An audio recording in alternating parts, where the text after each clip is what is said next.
ആദ്യമായിട്ട് പരിശുദ്ധ ദൈവമാതാവിനും തിരുക്കുമാരനും കോടാനുകോടി നന്ദി പറഞ്ഞുകൊണ്ട് ഞാൻ ഈ സാക്ഷ്യം തുടങ്ങുകയാണ്. 2023 ആഗസ്റ്റ് 20 ഞാനിവിടെ വന്ന് ഉടമ്പടി എടുക്കണത്. അത് വലിയൊരു സാമ്പത്തികമായിട്ടുള്ള വലിയൊരു ക്രൈസിസിൻ്റെ പുറത്താണ് ഞാനിത് ഉടമ്പടി എടുക്കാൻ കാരണം. ആദ്യമായിട്ട് ഞാൻ ജപമാല റാലിയിൽ പങ്കെടുക്കാനാണ് ആഗ്രഹിച്ചത്. അത് സാധിച്ച് 2022, 23, 24 വർഷങ്ങളിൽ ഞാൻ ജപമാല റാലിയിൽ പങ്കെടുത്ത് 22-ാം വർഷം ഞാൻ ജപമാല റാലിയിൽ പങ്കെടുക്കാൻ വന്നപ്പോൾ ഞാൻ അമ്മയുടെ അടുത്ത് പറഞ്ഞു, അമ്മേ ഞാൻ ഉടമ്പടി എടുത്തോളാം. ഞങ്ങൾക്ക് ഒരു 13 ലക്ഷം രൂപയുടെ കടബാധ്യത ഉണ്ടായിരുന്നു. ഞങ്ങളൊരു സ്ഥലം വാങ്ങിയതായിരുന്നു. അത് ഞങ്ങളങ്ങനെ കടം ബാധ്യതപ്പെടാണ്ട് ജീവിക്കണതിൻ്റെ പേരിൽ അത് വലിയൊരു ബുദ്ധിമുട്ടായിട്ട് തീർന്നു. ഒരു ചിട്ടിയും ഉണ്ടായിരുന്നു KSF-യിൽ. അപ്പോൾ ആ ചിട്ടി കിട്ടും, വേഗം തന്നെ കടം വീട്ടാം എന്നുള്ളൊരു ധാരണയായിരുന്നു. ഞാൻ ശക്തമായിട്ട് അമ്മേൻ്റെ അടുത്ത് പറഞ്ഞു, അമ്മ എനിക്കിത് അമ്മ നടത്തി തന്നെ, അമ്മയ്ക്കെല്ലാം സാധ്യമാണല്ല. അമ്മ ഇവിടെ വന്ന ഒരു മക്കളെ അമ്മ ഉപേക്ഷിക്കാറില്ലല്ലോ. എനിക്ക് ഈ ബാധ്യത വീട്ടാനായിട്ട് എനിക്ക് ആ ചിട്ടി വിളിച്ചെങ്കിലും തരണം എന്ന് പറഞ്ഞ് 2023 ജപമാല റാലി പങ്കെടുത്ത് തിരിച്ച് നവംബറിലെ ചിട്ടി പൈസ അടച്ച് എനിക്ക് അന്ന് 11,10,000 രൂപ എനിക്ക് ചിട്ടി വിളിച്ച് കിട്ടി. 2024 ആദ്യമാണ് എനിക്ക് ആ പൈസ കിട്ടിയത്. കടബാധ്യതകളെല്ലാം തീർത്ത് സമാധാനമായി. അതെൻ്റെ ഒരു വലിയൊരു സാക്ഷ്യമാണ്. ഞാൻ അത്രയും 5 വർഷം ഞാൻ ഉരുകിയതിന് കണക്കില്ല.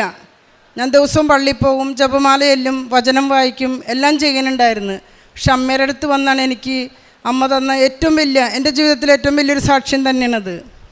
അതുകൂടാണ്ട് 2025 ഫെബ്രുവരി 10 എനിക്കൊരു കാർഡിയാക് അറസ്റ്റ് വന്ന്. ഞാൻ 12 വർഷമായിട്ട് ഞാൻ വാൽവിന് ഓപ്പറേഷൻ കഴിഞ്ഞ ആളാണ്. അത് ഞാൻ ചെക്കപ്പ് 12 വർഷമായിട്ട് മുടക്കിയിട്ടേക്കായിരുന്നു. ഞാനും മോനും കൂടി ചെക്കപ്പിന് വേണ്ടി പോയതാണ്. പക്ഷേ അത് അമ്മ എന്നെ കൊണ്ടുപോയതായിരുന്നു. അവിടെ വെച്ച് എനിക്ക് പെട്ടെന്ന് എക്കോ കഴിഞ്ഞ് ഒരു ഇഞ്ചക്ഷൻ എടുത്ത് ഞാൻ പോയി.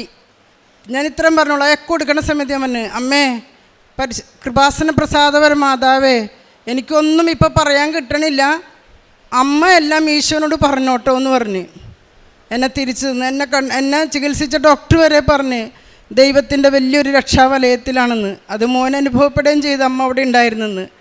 അതിനുശേഷം എനിക്ക് അതൊരു 18 ദിവസമായിട്ടുള്ളൂ, എനിക്ക് വലിയൊരു പൊള്ളൽ സംഭവിച്ച്. അപ്പം ഞാൻ പറഞ്ഞു, ഇതൊന്നും കൊണ്ടും വത്സ പിന്നോട്ട് പോകില്ല. ഞാൻ അതും വെച്ച് ദിവസവും ദിവ്യബലിയിൽ സംബന്ധിച്ചായിരുന്നു. ഞങ്ങളുടെ തൊട്ടടുത്താണ്. ഞാൻ ആലുവ പെരിയാർമുഖം ഇടവകയിലാണ് താമസിക്കുന്നത്. എൻ്റെ പേര് വത്സ എന്നാണ്. ഇനിയുള്ളത് മോൻ പറയും. ഇത്രയും ഈ സാക്ഷ്യം എൻ്റെ ഏറ്റവും വലിയ സാക്ഷ്യം തന്നെയാണ്. ഇനിയും എനിക്ക് സാക്ഷ്യം പറയാൻ ഈ അൾത്താരയിൽ അമ്മ എന്നെ അനുവദിക്കട്ടെ എന്ന് പ്രാർത്ഥിച്ചുകൊണ്ട് മോൻ്റെ കയ്യിലോട്ട് കൊടുക്കുകയാണ്. എൻ്റെ പേര് എബി എന്നാണ്.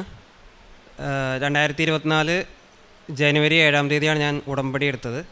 ഉടമ്പടി എടുക്കാനുള്ള മെയിൻ കാരണം അമ്മയ്ക്ക് ലഭിച്ച ഒരു കൃപയായിരുന്നു. ഞങ്ങൾക്ക് കിട്ടാതിരുന്ന ചിട്ടി 5 വർഷത്തിന് ശേഷം ചിട്ടി ലഭിച്ചപ്പോൾ ആണ് ഞാൻ ഉടമ്പടി എടുക്കാമെന്ന് തീരുമാനിച്ചത്. എന്നോടമ്മ പല പ്രാവശ്യം പറയുമായിരുന്നു ഉടമ്പടി എടുക്കണം, പക്ഷേ ഞാൻ ഓരോരോ കാരണങ്ങൾ പറഞ്ഞ് ഒഴിവാക്കുമായിരുന്നു. കാരണം ഞാൻ ജോലി ചെയ്യുന്ന ആളാണ്. ചിലപ്പോൾ ജോലി സ്ഥലത്ത് വെച്ച് ദേഷ്യപ്പെടാൻ ചാൻസ് ഉണ്ട്. അപ്പോൾ എനിക്ക് കറക്റ്റായിട്ട് ഉടമ്പടി പാലിച്ചു പോകാൻ സാധിക്കില്ല.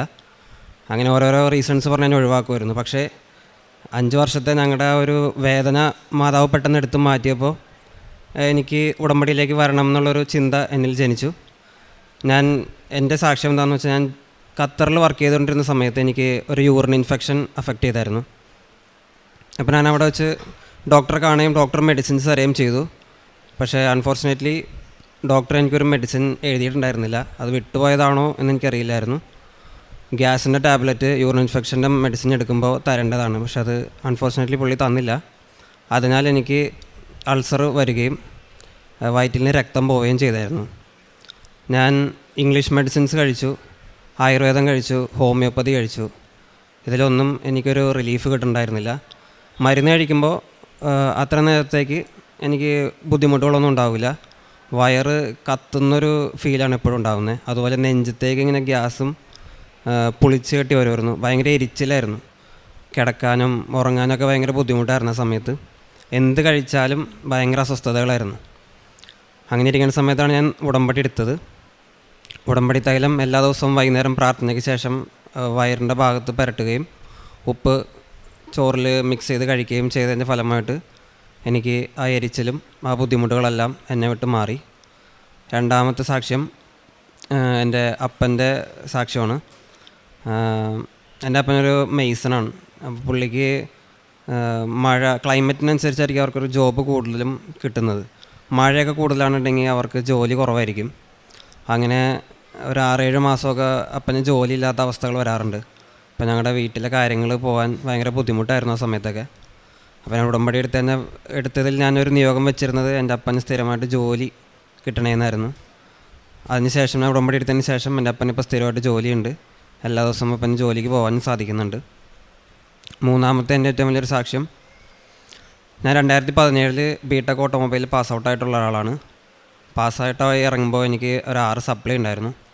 തുടർന്നൊരു 4 വർഷത്തോളം ഞാൻ ആ സപ്ലി പേപ്പേഴ്സ് എഴുതിയായിരുന്നു. പക്ഷേ എനിക്ക് ഒരു പേപ്പർ പോലും ജയിക്കാൻ സാധിക്കുന്നുണ്ടായിരുന്നില്ല.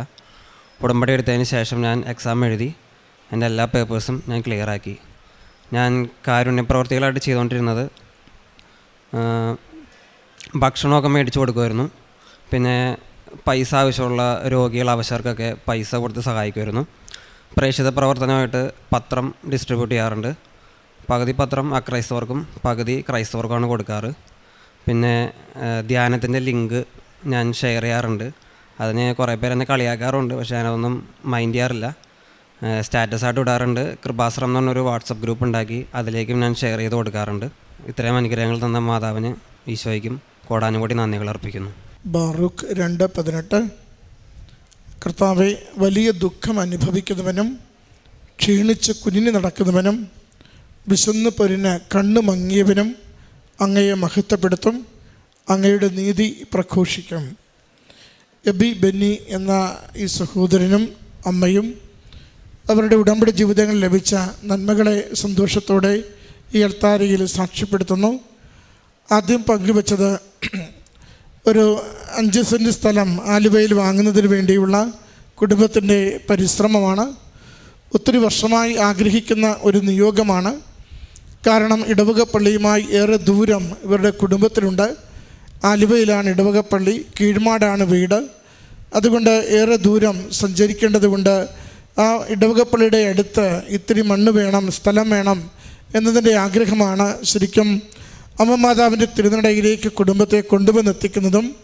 ഇന്ന് അത് 5 സെൻറ്റ് സ്ഥലം ആലുവയിൽ വാങ്ങുവാൻ അമ്മ മാതാവ് അത്ഭുതകരമായി കുടുംബത്തെ സഹായിച്ചത്, ചിട്ടി സമയത്ത് ലഭിച്ചത്, മറ്റു കാര്യങ്ങളൊക്കെ സ്വർണ്ണമൊക്കെ വിറ്റ് അത് വാങ്ങുവാനുള്ള വഴികൾ തുറന്നു കൊടുത്തതിനെയാണ് അമ്മ ആദ്യം സാക്ഷ്യപ്പെടുത്തുന്നത്. അതോടൊപ്പം മകൻ പറയുന്നുണ്ട്, തനിക്ക് ഒരു രോഗചികിത്സയിൽ വന്ന ഒരു അപാകത അത് അൾസറായി പരിണമിക്കുകയും രക്തം പോകുന്ന വിധത്തിൽ കാര്യങ്ങളത് ഗൗരവമുള്ളതായി തീരുകയും ചെയ്തു. എന്നാൽ ഒരു ചികിത്സയും ഫലിക്കുന്നില്ലായിരുന്നു. അത് ആയുർവേദം നോക്കി, അലോപ്പതി നോക്കി, ഹോമിയോ നോക്കി, എന്നിട്ടത് ഫലിക്കാതെ രോഗം അതിങ്ങനെ തുടർന്നു കൊണ്ടുപോവുകയും അത് ഭക്ഷണക്രമത്തെയും ശരീരത്തിൻ്റെ അവസ്ഥകളെയും ദോഷകരമായി ബാധിക്കുകയും ചെയ്തുകൊണ്ടിരുന്നു. അങ്ങനെയാണ് മകൻ ഉടമ്പടി എടുത്തുകൊണ്ട് ആ ഉടമ്പടി പ്രകാരം ജീവിതത്തെ കൊണ്ടുപോകുകയും ഉടമ്പടി ഉപ്പ് പ്രത്യേകമായിട്ട് ഭക്ഷണത്തിൽ ചേർത്ത് കഴിച്ചതിലൂടെ പൂർണ്ണ സൗഖ്യം യാതൊരു ക്ലേശവുമില്ലാതെ മകന് ലഭിച്ചതിനെയാണ് സാക്ഷ്യപ്പെടുത്തിയത്. പിന്നീട് ഓരോ നിയോഗവും അമ്മ മാതാവിൻ്റെ കരങ്ങളിലേക്ക് കൊടുത്ത് പ്രാർത്ഥിക്കുമ്പോൾ അമ്മ മാതാവ് കൂടെ നിന്ന് പ്രവർത്തിക്കുകയും ജീവിതത്തെ സുരക്ഷിതമാക്കുകയും സുഗമമായി മുന്നോട്ട് പോകുവാനുള്ള വഴികളെ തുറന്നു കൊടുക്കുകയും ചെയ്തുകൊണ്ടിരുന്നു. രണ്ടുപേരും അമ്മയുടെ തിരുനടയിൽ നന്ദിയോടുകൂടി പറയുക, ഉടമ്പടി ജീവിതം പുതിയൊരു ദൈവാനുഭവ ജീവിതം, പുതിയൊരു ദൈവിക സംരക്ഷണ ജീവിതം, പ്രതിസന്ധി എന്ന് കരുതുന്ന ഏതൊരു വിഷയത്തിലും, രോഗമെന്ന് കരുതുന്ന ഏതൊരു വിഷയത്തിലും സൗഖ്യത്തിൻ്റെയും പുതിയ വഴികൾ തുറന്നു തന്നുകൊണ്ട് ജീവിതം മുന്നോട്ട് പോകുവാനുള്ള അവസരത്തിൻ്റെയും ഒരു ജീവിതമാക്കി മാറ്റി എന്നതാണ് സാക്ഷ്യത്തിലൂടെ പങ്കുവയ്ക്കുക. ഈ കുടുംബത്തിൻ്റെ കണ്ണീരുള്ള ദിവസങ്ങളിൽ കരുത്തായി കരുതലായി അമ്മയുണ്ടായിരുന്നതിനെ ഇനി നടക്കില്ല എന്ന് മറ്റുള്ളവർ പറഞ്ഞ എല്ലാ പ്രശ്നങ്ങളിലും അവ നടത്തിക്കൊടുക്കുവാൻ തക്കവിധം അമ്മയുടെ സാന്നിധ്യം അനുഭവിച്ചുകൊണ്ട് സന്തോഷം നൽകിയ ദിവസങ്ങളെ എല്ലാം ഓർത്ത് ഇവരിന്ന് ഈ അൾത്താരയിൽ സാക്ഷ്യപ്പെടുത്തുന്നു. ഈ കുടുംബത്തിന് ലഭിച്ച ഈ നന്മകൾക്ക് അമ്മ മാതാവിനും തിരുക്കുമാരനും നന്ദി പറഞ്ഞുകൊണ്ട് കരങ്ങളടിച്ച് ഈ സാക്ഷ്യം നമുക്ക് സമർപ്പിക്കാം. അത്യപൂർവ ദൈവാനുഭവങ്ങൾ ഇനി നിങ്ങൾക്കും സ്വന്തം. ഈ യൂട്യൂബ് ചാനൽ ഇതുവരെ സബ്സ്ക്രൈബ് ചെയ്തിട്ടില്ലെങ്കിൽ ഇപ്പോൾ തന്നെ സബ്സ്ക്രൈബ് ചെയ്യുക. ഈ വീഡിയോ ഇപ്പോൾ തന്നെ നിങ്ങളുടെ സുഹൃത്തുക്കൾക്ക് ഷെയർ ചെയ്തുകൊണ്ട് കർത്താവിൻ്റെ പ്രേക്ഷിതരാകുക.